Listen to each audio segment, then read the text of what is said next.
Hi and welcome to the channel. So today I want to show you how I make a really delicious British Indian restaurant style chicken Balti curry.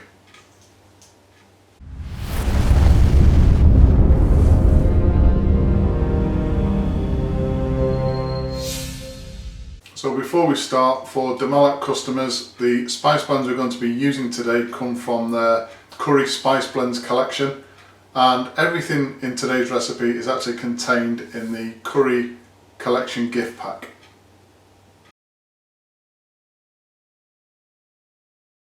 So just before we start, I just want to explain a little bit, not just about this particular recipe, but recipes that you see on the Malat Cookery channel that involve food from places like takeaways, restaurants and fast food outlets.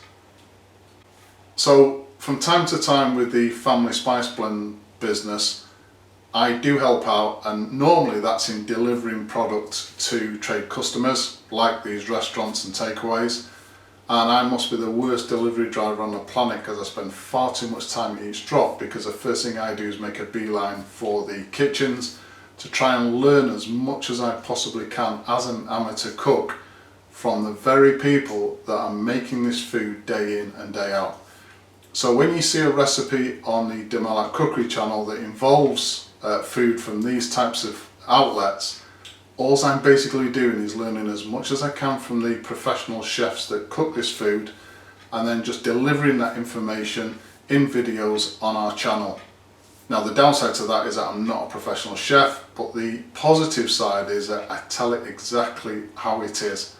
So whenever I show you a recipe, like I'm going to show you today, the chicken Balti, it's not my recipe, but it's what I've learned from the professional chefs, again, that are cooking this food day in, day out. Now the thing about chicken Balti, of all the curry dishes that I've seen made, there's probably more variation, regional variation in the ingredients for a Balti dish than any other curry that I've seen. Probably because Balti is a cooking method and actually the utensils that the food is cooked in, rather than the actual set ingredients. So what I've done is I've taken 3 of the main Indian restaurants that Malat deliver to, that I've been into the kitchens to see, and I've taken the common denominators, if you like, from those 3 restaurants, from the chefs that work there, the things that they do very similar, and combine them into this particular recipe. It's absolutely delicious, probably one of my favourite curries, and I'm hoping that obviously you guys enjoy it as well. So as usual, a full list of ingredients will be given at the end of the video. Let's have a look at those ingredients now and anything else we're going to need for today.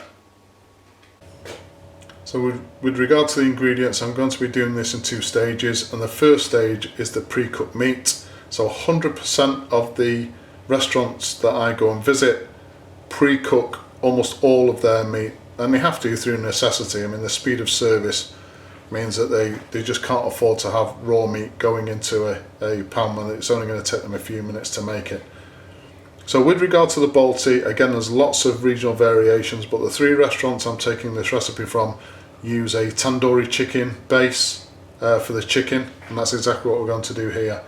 So I've got 700 grams of chicken breast meat which has been cubed. Now that's more than a typical takeaway or restaurant would use per person, so this is enough for about 4 people for us. But a restaurant will use maybe 6 or 7 pieces of chicken, which equates about 100 grams per person. But we're obviously using 700 grams for 4 people, and that is about 3 medium chicken breast fillets. We've got 15 grams of Malat tandoori masala spice mix. Going to be using some red food colouring because it's a tandoori dish. Obviously this is optional, but the vast majority of restaurants I go and visit, when you're looking at tikka masala, tandoori, that type of thing, you know, we all expect those types of dishes to be a certain shade of red, nice vibrant colours, and so the vast majority of restaurants use food colouring. Again, it's optional, but I'm going to be using 1/4 teaspoon. This is a commercial grade food colouring. If you're going to use something like this, just be very sparing with it, because it is sort of quite a powerful product. 4 heaped tablespoons of natural yogurt, ginger garlic paste, so a teaspoon of ginger garlic paste. Again, every single restaurant I go and visit use ginger garlic paste, teaspoon of mint sauce or mint jelly, and the juice of half a lemon. So we mix all of our tandoori base ingredients together.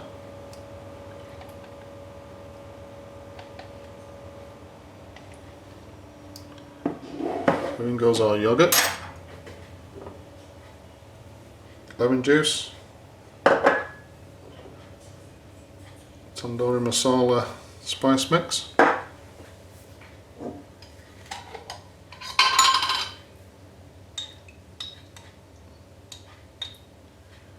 and mint jelly or mint sauce.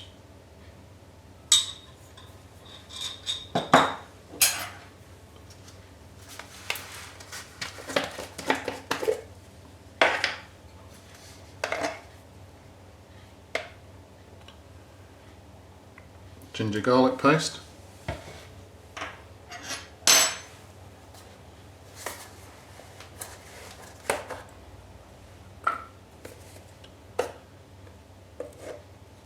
and our optional extra food colouring, and then just mix all of that together. Okay, so once that's all mixed in together, I'm going to place cling film or food wrap over this bowl now and place it into the fridge for a minimum of 2 hours. If you've got time to prepare, then this is ideal for going in the fridge overnight prior to doing the curry. So once our chicken has marinated in the fridge, the next thing to do is obviously pre-cook the chicken. So I've got a large non-stick frying pan with about 5 tablespoons of a good quality vegetable oil. So I'm using rapeseed oil, but just use a good quality vegetable oil, that will do. Now the issue you've got if you're trying to replicate what you get from the takeaway or restaurant is that tandoori chicken is always best done on an open flame. However, at this present moment in time, we're in the middle of winter here in the UK.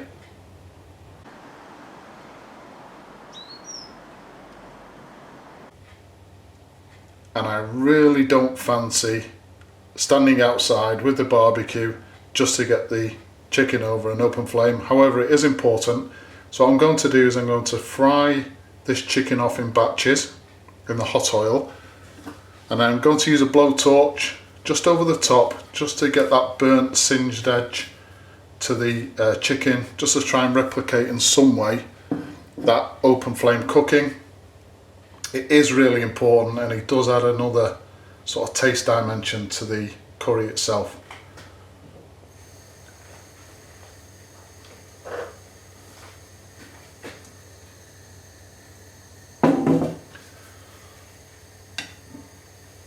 So again, we're just going to fry the chicken in batches.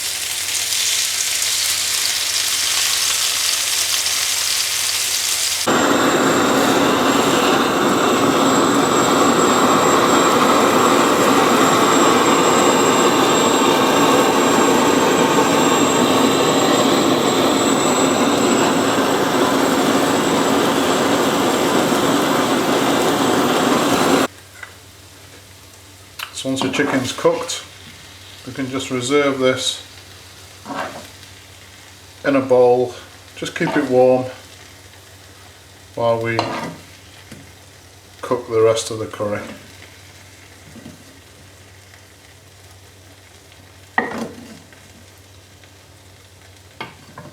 Obviously much better if we can do this on the barbecue, but it's not just the flavour, it's the appearance as well, the look of the chicken. So once we've pre-cooked the chicken, the next step is obviously to do the curry sauce. So I've got 2 medium-sized bell peppers which have been de-seeded and cut into chunks, 1 large white onion which has been diced. I've got some what's called tomato paste, and the way to make that is half and half tomato puree and hot water. So I've got 3 tablespoons of tomato puree and just made up the volume, doubled the volume with hot water. Methi leaves or fenugreek leaves, going to use a teaspoon of this. Really important ingredient for restaurant style cooking, used extensively in restaurants and takeaways, not necessarily used by sort of the domestic curry cook unless obviously you're really experienced, but it does make a big difference. So a teaspoon of methi leaves. We've got 15 grams of the Malat curry mix powder. I've got 300 millilitres of base gravy. So this is the Malat curry base gravy powder. You can obviously make your own base gravy. It does take a while to do, but obviously do that by all means. If you want to see how to make the Malat curry base gravy, then just click in the top right hand corner of the screen now and that link will take you to that particular video. Going to be using about a teaspoon and a half of ginger garlic paste. Big debate about using curry paste. So when I go into restaurants and takeaways, you're looking at about an 80-20 split between those restaurants and takeaways that use curry paste and restaurants that don't. So it's about 80% of the restaurants that I visit use curry paste and a vast majority use pataks. The ones that don't tend to be more traditional Pakistani style restaurants, but there are a couple of mainstream Bangladeshi owned restaurants that I go to that don't use paste. The problem if you don't do a lot of Indian cooking is if you're not going to use a paste, then you're probably going to have to buy another 7 or 8 additional ingredients in order obviously to make this into a Balti dish. So I will strongly recommend using the curry paste. So this is Balti curry paste. This is in its commercial form. So I think this is what, 2.3 kilo tub. Obviously do a lot of curries, so we go through this quite quickly. In the retail side of pataks, I think it's all the same stuff, but it's just called something slightly different. So it might not be called Balti curry paste, but it will have obviously the name Balti in it. And I think it's actually the same stuff, it's just marketed slightly different for retail. So I'm going to be using a tablespoon of Balti curry paste. Okay, so Balti cooking is all about the cooking style and also the pot that you're going to cook the Balti curry in.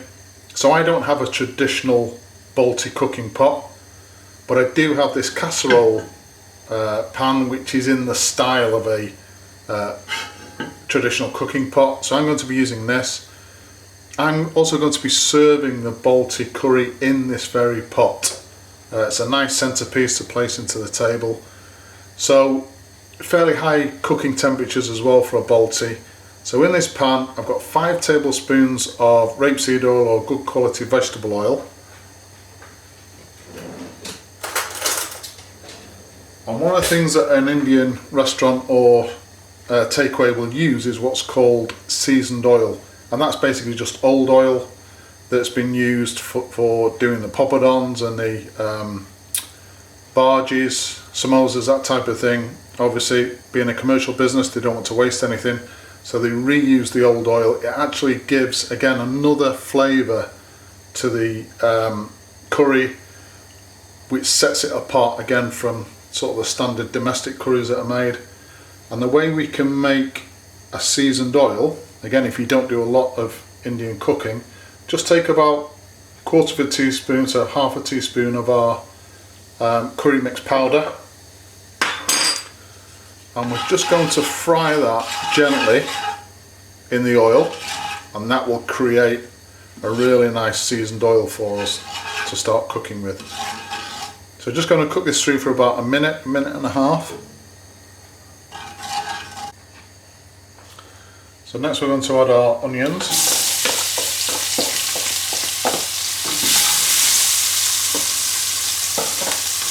And cook these onions through for about 3 or 4 minutes until they start to just soften slightly. Also going to turn the heat right up now. I didn't do that before because I didn't want the pure spices in that curry mix powder to start burning. So next we add in our fenugreek or methi leaves. and the remainder of our curry mix powder. Again, just cook that through for about a minute.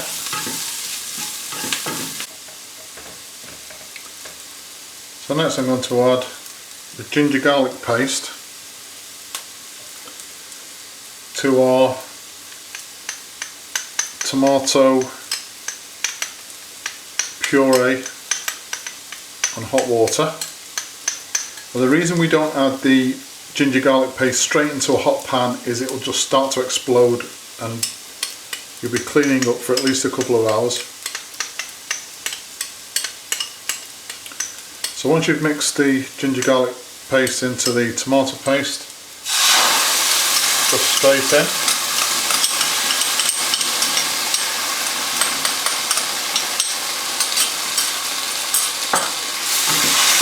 And again, just a minute for this.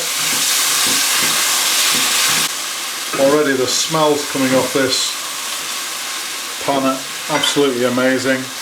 In with the bell peppers. Just a couple of minutes cooking with those now, just to get the flavours of our pan infused into the peppers. Our Balti curry paste goes in now.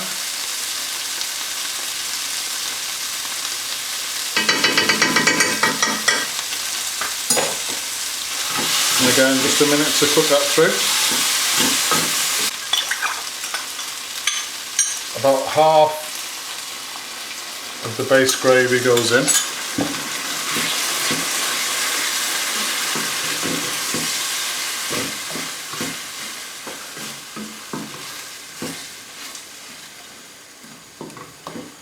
And then make sure you get that right back up to temperature again before you add the second half of the base gravy. If you add all of the base gravy together, it's just going to cool the dish down too much.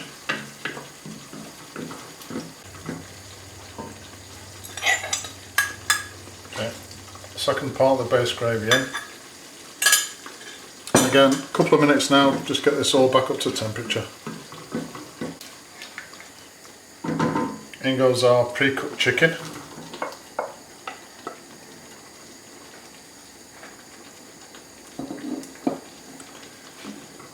Just gently fold that in. So once our dish comes back up to temperature again, I'm going to reduce the heat right down to just almost like a gentle simmer, and we're going to leave that uncovered for at least half an hour before I want to taste it, season it if needed, and then I'll show you the next step. So this curry has now been simmering gently for half an hour. The sauce has started to reduce, flavours are intensifying, it's got a lot thicker. Now's the time, as I said before, to taste for seasoning. I've already tasted and it does need a little bit of salt.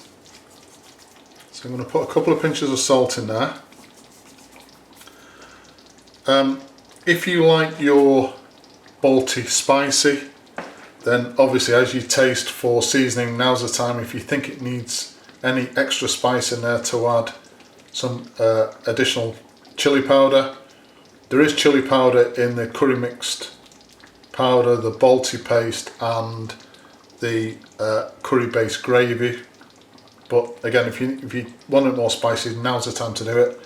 Always add spiciness, you can't take it away.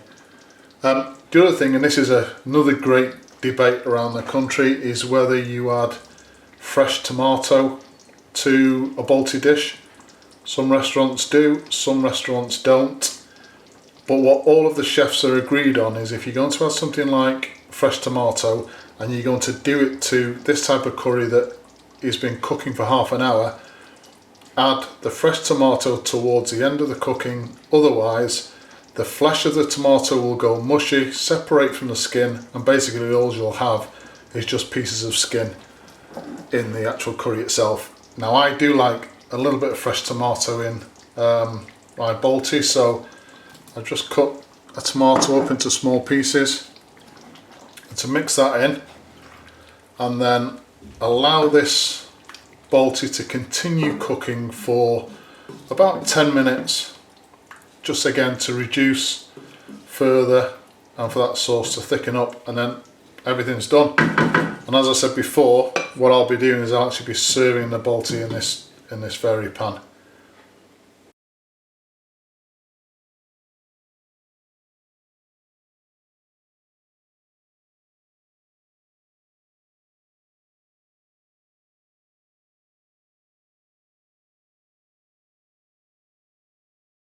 So there you go, a delicious chicken Balti, British Indian restaurant style. I really hope you like it. It is absolutely delicious. In fact, I know you're going to like it. Please subscribe to the channel, and as usual, if you've enjoyed this particular video, hit the like button. Thank you very much for watching.